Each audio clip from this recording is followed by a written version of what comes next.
examiner think you need to do to pass the management case study exam? Well, fortunately for us, he's given us an overriding guide in terms of what it takes. And that was as part of a CIMA script review, a real student script where he analysed in detail what was good about the script, what was not good about the script, what the real lessons were. And I've got a little clip for you from my whole video where I analyse that and I share with you my experience of what the examiner is saying and guide you through how to use that to pass the exam. So I hope you find this clip from that useful. There's certainly some really key advice from the examiner here. Okay, here's the clip. I've got something really nice for you here. This is a real exam script that was written in one of the exams in 2016, February 2016, that the examiner has gone through in detail saying this is good about this script, this is not so good.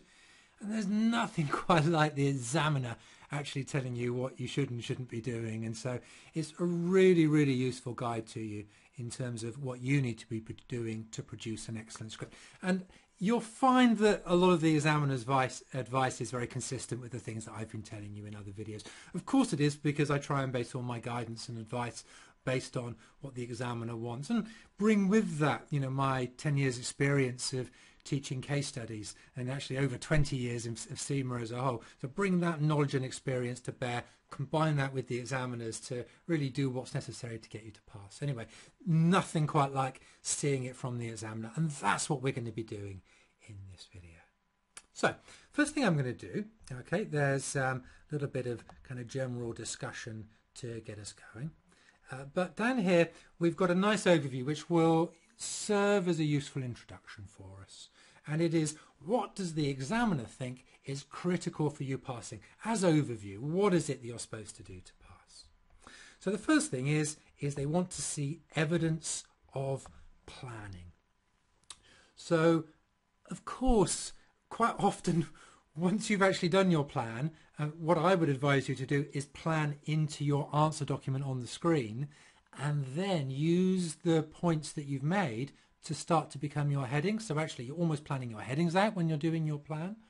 So actually using that approach, you won't see a plan. So the evidence of planning is not necessarily that there is the plan at the start of the answer.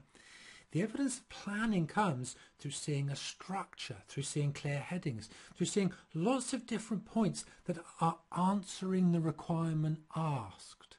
And so those are the key things you need to do to show evidence of planning. And of course that links into what the examiner wants here is a nice layout. Layout means headings and paragraphs, 4 to 5 line paragraphs, making each clear point. It makes it so much easier for them to mark when they've got it that way. And a nice structure. Again, the structure should be based around the requirements. So you've got part A, you've got part B. Maybe you've even got 2 subparts to each of those. So A part 1, A part 2, each of those has got little subheadings. Makes it much easier for them to mark when you've got that structure. You've got an answer which responds appropriately to the task in the format required. So this comes down to answering the question asked. You may remember, if you've already watched the video of the examiner at the conference, this was one of his key points there. Please do not go in with a pre-prepared answer. You can't force that answer into the requirement that's asked. You can learn certain elements. You might learn an industry example, for instance, that then you only use if it's appropriate to the question asked. But the key is to answer the question asked. So answer the task. Okay. Also critical, and they bolded this, is to use the persona for the management case study. One of the things that was interesting on the strategic examiners conference was she made a very interesting point. And she said that very often the first part of people's requirements and answers, people don't really get into the role. They're kind of treating it almost like an exam. But by the time they've got to the later parts, particularly towards the end, people have really got into the role, and suddenly the quality of the answers goes up because they are answering as if they're part of the business, as if they know the industry. They're using kind of we do this and we do that, our business. What I see a lot of scripts do is they do this, they do that, this business. No, you're within the business. This is part of your business. Get into that role. Feel right from the start of the exam, right, I work for this company. I know the industry. Maybe I've worked here for a couple of years. I'm going to do analysis. This is not a theory exam. This is all about the analysis of the script. So play that role. Of course, I've done a whole video on that persona because CIMA have given us a real breakdown of that persona. So please do watch that video as well. Now, what's interesting is the examiner here says, well, the length of your answer can vary. It's quality that's most important rather than quantity. Now, what I would say is you really want quality and quantity. You can pass if you've got a short script that's excellent, but my experience is we're talking 10-20% of students who can really get the quality into a short script. The safest thing for you to do is to write really good points and lots of different ones, but make lots of those points. So this video goes on then to look at the actual script itself, to look at some of the issues that the student had, to look at the things that the student did well, the things the student could have improved on. But, more than anything else, from this small clip, what you've got is a real focus on what you need to do to pass.